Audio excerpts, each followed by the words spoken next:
Good evening, everyone, and welcome back to Kryptocraft with your host, Nighthawk.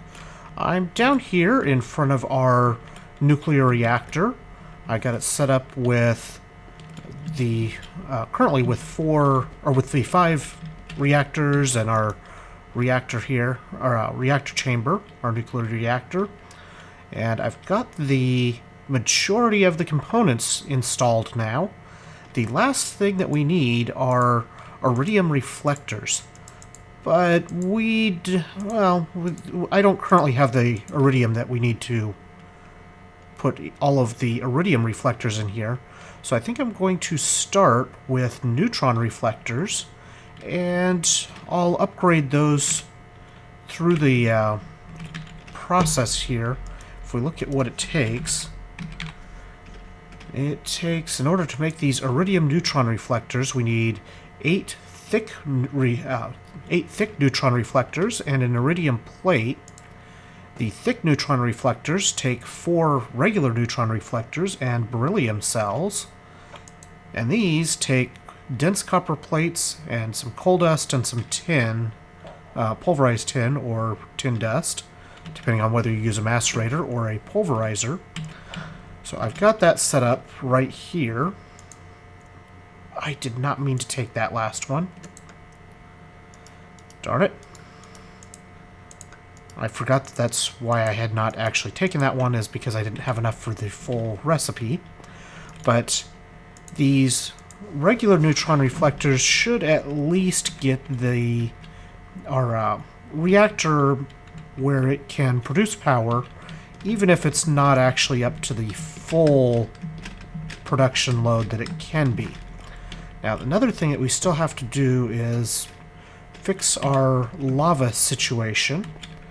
Our nether station seems to not be pumping out lava right now, so I'm going to need to do that again here really soon. And then I've got, I have an MFE or MFSU down at the bottom that's wired, and I put signs all the way up saying danger, high voltage, and it goes into this HV transformer, which then goes into a MV transformer to bring that down to, I guess actually I need, come to think of it, I still need to actually take this down just a little bit more, because otherwise I am going to have some problems, because most of the machines are connected here. And I better double check that I didn't accidentally blow anything up. So far this part looks okay, and I didn't see anything wrong up further when I was up there. But I just realized that that was not transformed down far enough, and I know there was more power in that MFE than was transformed down. But I don't know if the MFE actually, or MFSU actually sent power up or not, because there's certainly nothing damaged up here. Could also be that the distance was far enough that it pulled it down enough too. But anyway, now that I'm completely off subject there, so right now I am in the process of pulverizing a ton of coal, because we're going to need a huge amount of coal to make what we need. And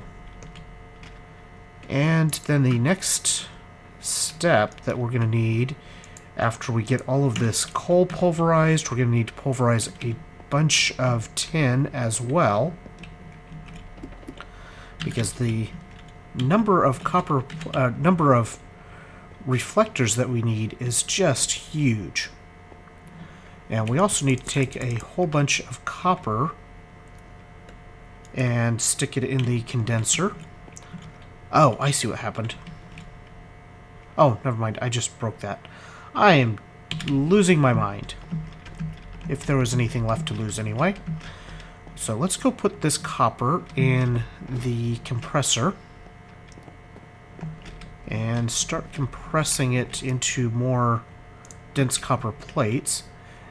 Fortunately, this compressor goes very, very quickly, so it doesn't take long to go through and make these plates.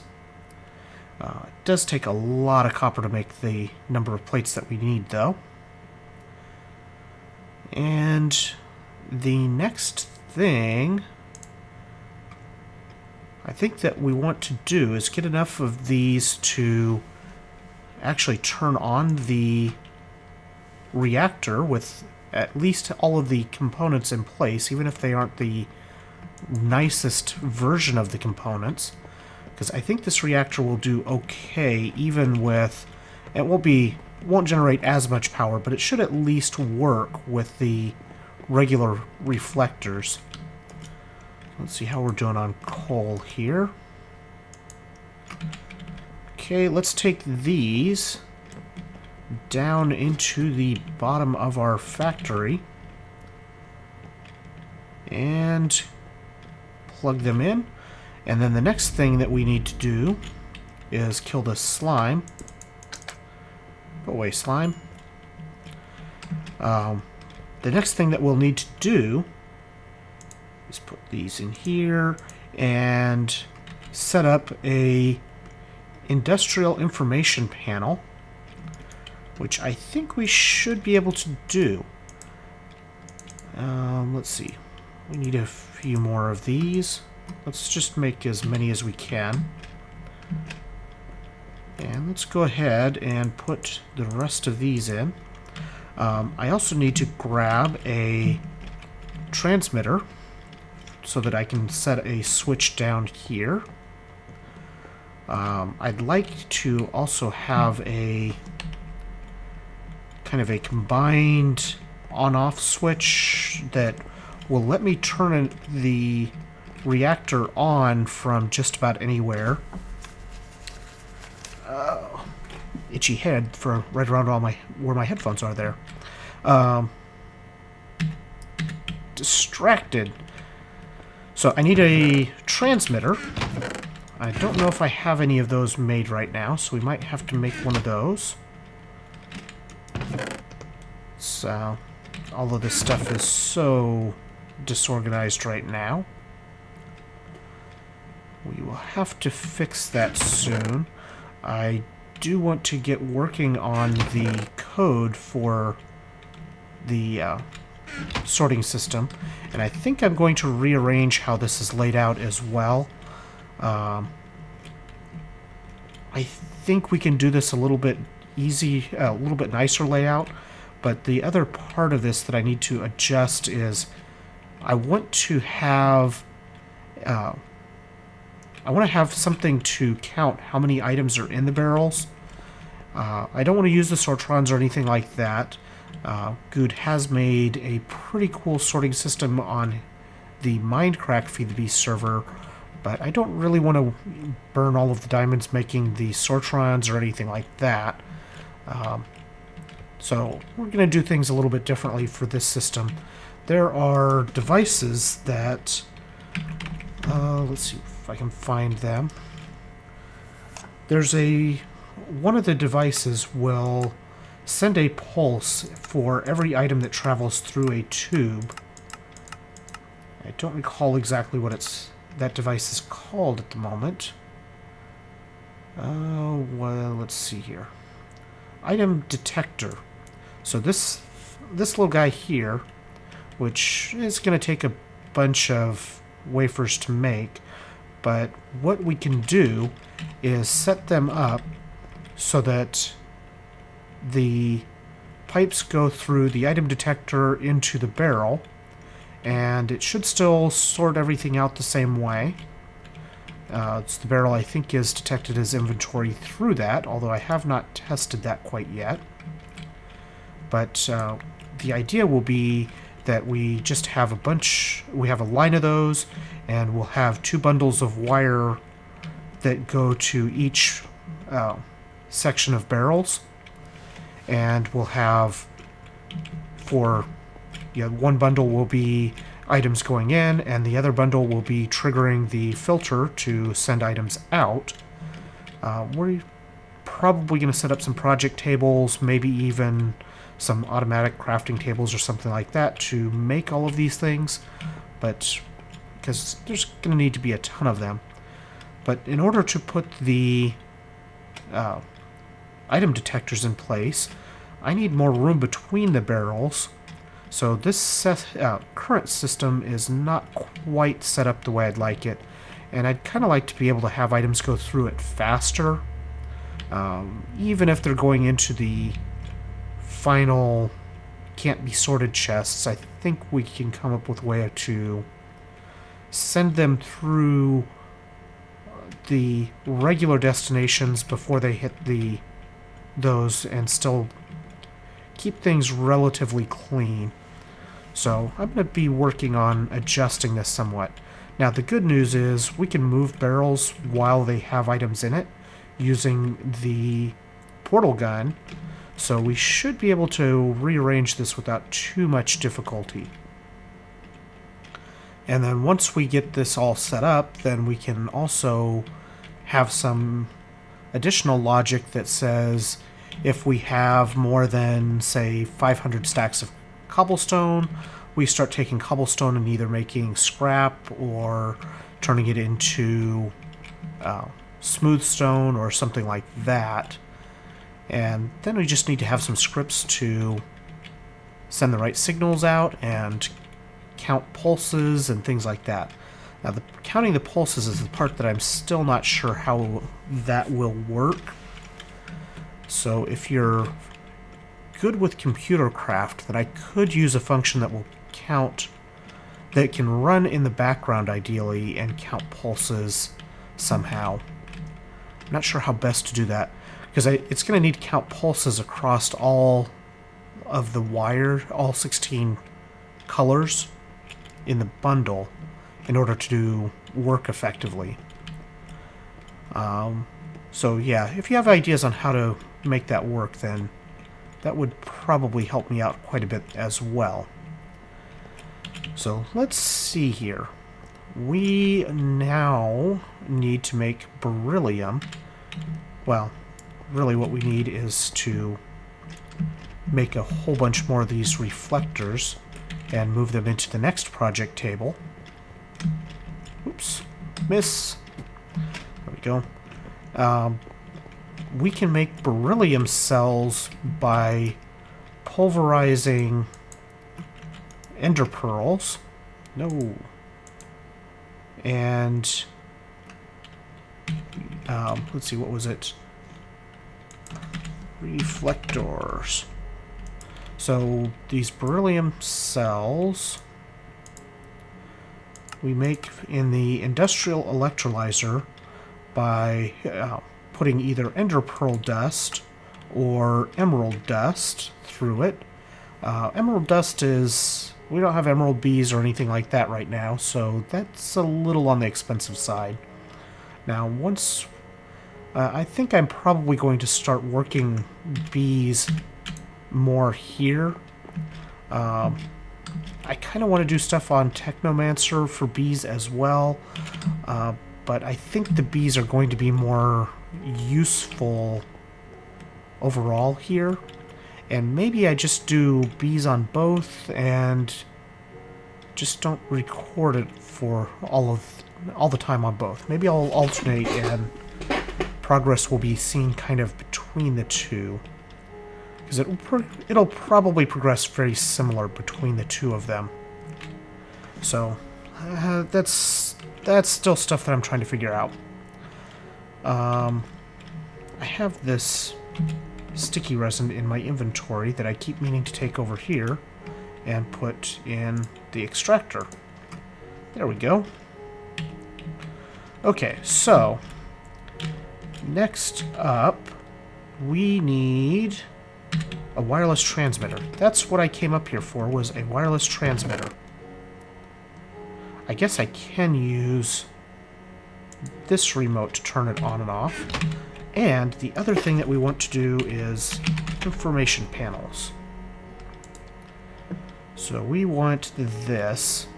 And what we'll probably do is just put one of these down in the basement to start. So we need black, we need redstone, we need lime, and some glass. And we also need a bunch of these extenders to make our screen bigger, because who wants a little tiny one-block screen? Main thing I need this for... Come on, get to... No, not that. Get to the lime dye. There we go. Okay, so this is white and green. Let's go put some stuff away and go see if we can track down some lime dye.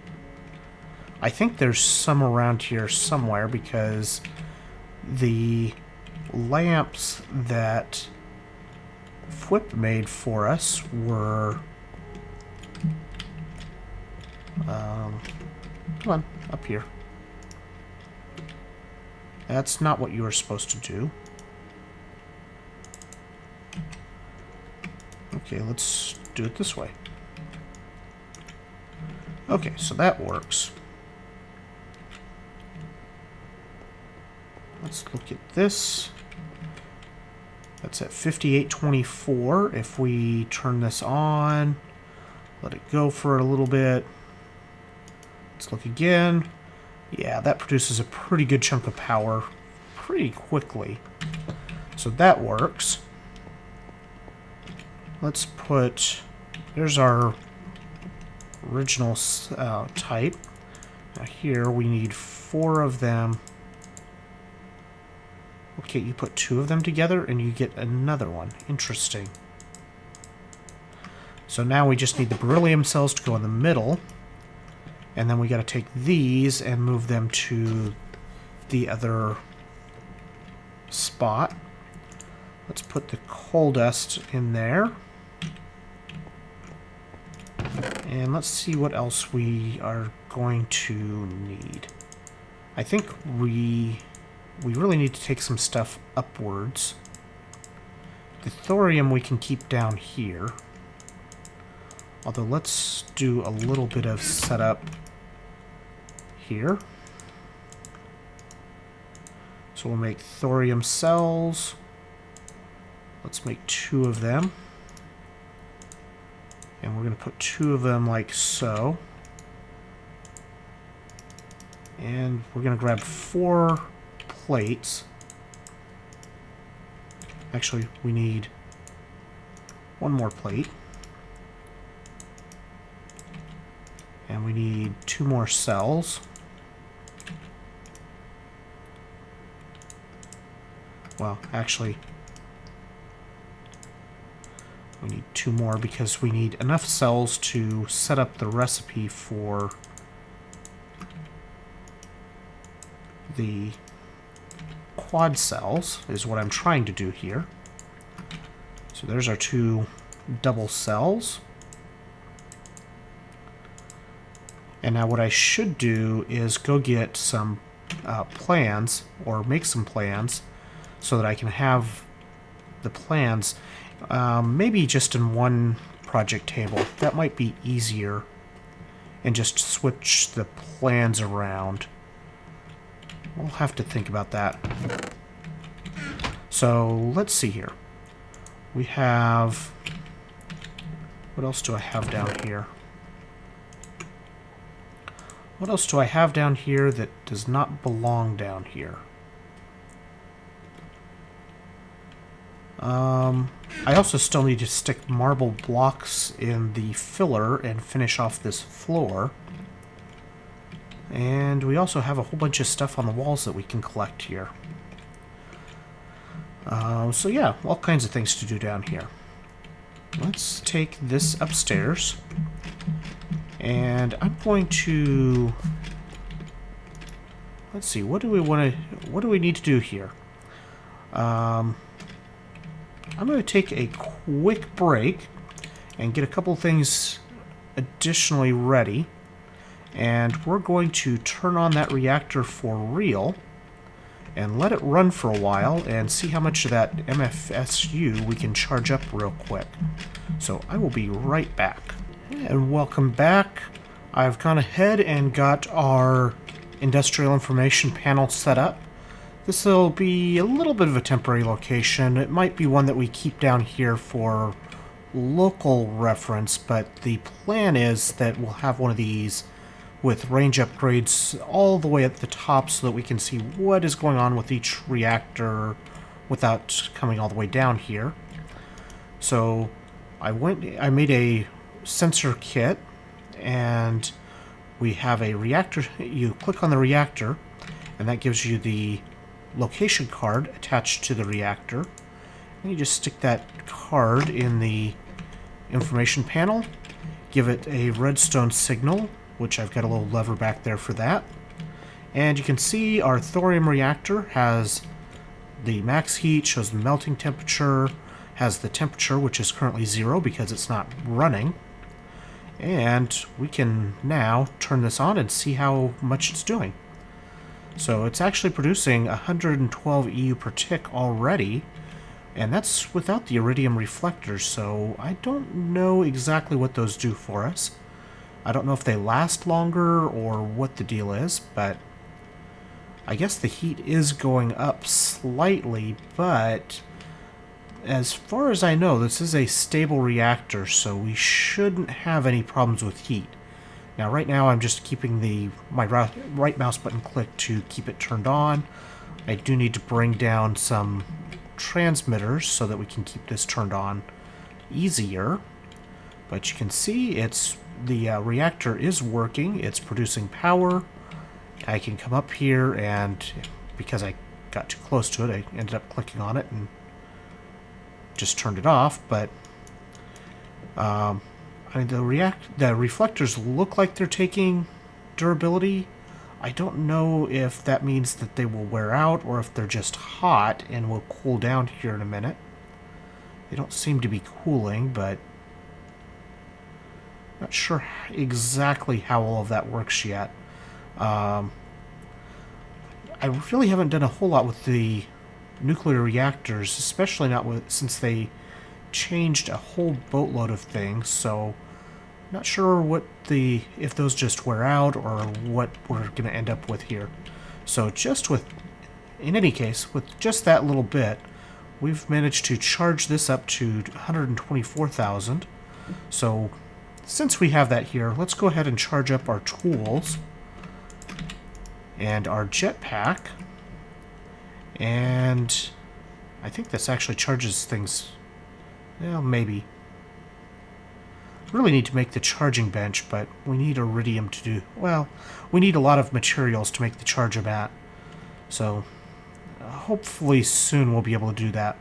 Should be getting the matter fabricator up and running shortly. Hannibal does want to record that particular episode with me, so I think we have pretty much everything together now. So it's just a matter of getting together and getting that recorded. And now we have a good power source for it. May end up putting it down here for the time being. And we'll see what we end up using for the booster for it. One person did say we can't use the thorium as a booster, that's only for the mass fabricator, but I don't think that's the case. I think you can use those boosters in the matter fabricator as well, though I have not tested that quite yet. In any case, I think this is going to be a little bit short of an episode, as I keep turning off the reactor by going over things. But, yeah, now we have a working nuclear reactor using the thorium cells. And the main reason for using the thorium cells is the heat output is lower. They don't produce as much power as the other cells, but since they don't produce as much heat, you can have a stable reactor without quite as many components, or without as many cooling components anyway. Although, if we look at this reactor again, and I'll post the link to the plan for this, yeah, you can see on this that there's a majority of it is dedicated cooling, but it's still a stable reactor. It doesn't gain heat, and these all cool off basically as soon as it's turned off. So that's kind of the general idea how this works. I think for the moment I'm just going to make another lever and put this on the side of the reactor here, just so I can turn it on and leave it on for a minute. And let's also take, and for the full effect, it's in a force field. So the idea is we'll have this all set up so that if the temperature gets above a certain point, this force field gets turned on, and probably also turn off the reactor, but at the very least the force field will come up so that it can't do any damage to the rest of the area. Might end up with some radiation poisoning in the area for a while, but that's the danger of working with nuclear physics and such things. So this is filling up fairly quickly, and we have another source of power. And the forcium, or the thorium that makes to make these cells, is super easy to get. All we have to do is grind up the monazite ore, and I'm pretty sure we still have a pretty large supply of the monazite ore, and that also provides forcium for the force fields. So plenty of resources to keep this thing running. At least as long as we need it to be running anyway. This will probably be the primary power source for the matter fabricator once we get things up and running. And might even set up a couple of these things. May even set up a couple of them in one big force field with just one power cable coming through it. I don't know. We'll see what we end up needing and how best to configure this stuff. So, in any case, I hope you guys are enjoying this series, and I will see you guys next time. Have a great night. Bye.